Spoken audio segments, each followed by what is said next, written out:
안녕하십니까. 삼성마스터 정변입니다. 오늘은 상속세 계산대업을 통해서 상속재산 중에서 상속세를 떼면 실제로 내가 얼마를 받게 돼, 요거에 대해서 살펴보는 시간을 갖도록 하겠습니다.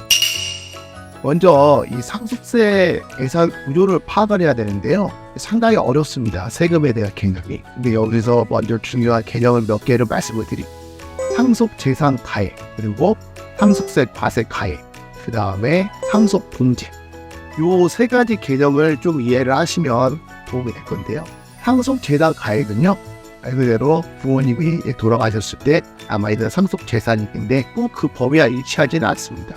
왜냐하면 여기에는 보험금이나 이런 것도 상속재산에 포함이 되니까요. 근데 상속재산에서 분과금, 장례비, 채무 이런 거를 뺀 게 바로 이제 상속세 과세 가액이 되는데요.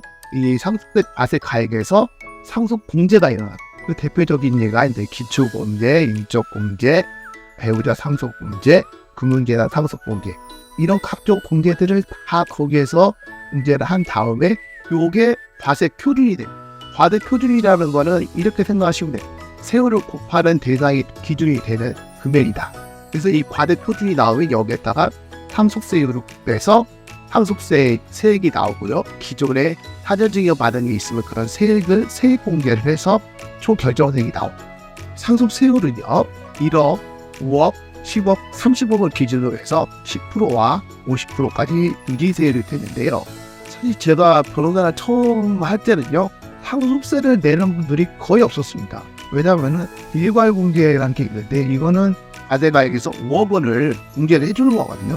그러니까 2008년 9년만 해도 사실 일괄공제 5억을 빼면 상속세 낼 사람이 거의 없었습니다. 그런데 지난 코로나 시절에 부동산가 좀 폭등하다 보니까 요즘에는 상속세를 많이 내시더라고요. 큰 틀에서 이렇게 이해를 하시면 되고요. 세부적인 부분은 이제 상속세 신고를 아예 처리할 세무사나 변호사와 상담을 해서 진행을 하면 되는데, 여러분들은 이 상속세 관련해서 생각하실 부분은 배우자 상속공제와 일괄공제 이 개념을 생각하시면 될 것 같습니다. 그리고 배우자 공제의 경우에는요, 이걸 잘 활용하면 자녀들에 대한 증여의 수단으로 쓸 수가 있습니다. 상속재산 중에 부동산과 현금이 있다고 하면은 어떤 것을 자녀들에게 물려주는 게 좋을까요? 화폐 가치는 계속 하락하겠죠. 근데 부동산의 경우에는 지금까지는 계속 상승을 해왔죠. 그러다 보니까 상속계 시 당시에 시가로 따질 때는 똑같이 현금 30억과 그리고 부동산 30억이 있다고 하더라도 나중에 와서 부동산의 가격이 올라갈 수가 있지 않습니까? 이런 경우에는 배우자 상속공제를 현금으로 해서 배우자는 받고 자녀들에게는 부동산을 물려주는 쪽으로 협의부담을 하시는 게 좋습니다. 그러면 배우자의 경우에는 받은 현금으로 상속세를 납부하면 되거든요. 그러면은 이런 의문이 들 수가 있어요. 이 각자 상속인들이 자기 상속금 받은 거 있으면 세금을 그렇게 각자 내야 되는데, 어머니가 자기가 상속받은 현금으로 나머지 상속세를 다 내면 이거 어떻게 되는 겁니까? 이렇게 질문하시는 분들이 간혹 계시는데요. 지금 현재 우리 상속세및 증여세법상으로는 문제가 없습니다. 현재는 일산세 방식이기 때문에 그렇습니다. 아까 설명드린 상속세 재산 가액이 피상속인의 총 재산을 가서 상속세를 거기에서 계산을 하는 것이지 상속인들 물려받은 범위 내에서 계산하는 게 아니거든요. 그러니까 실질적으로는 아버지 상속인들이 내는 상속세를 어머니가 대신 내줬음에도 불구하고 이게 증여라고 볼 수가 없는 거죠.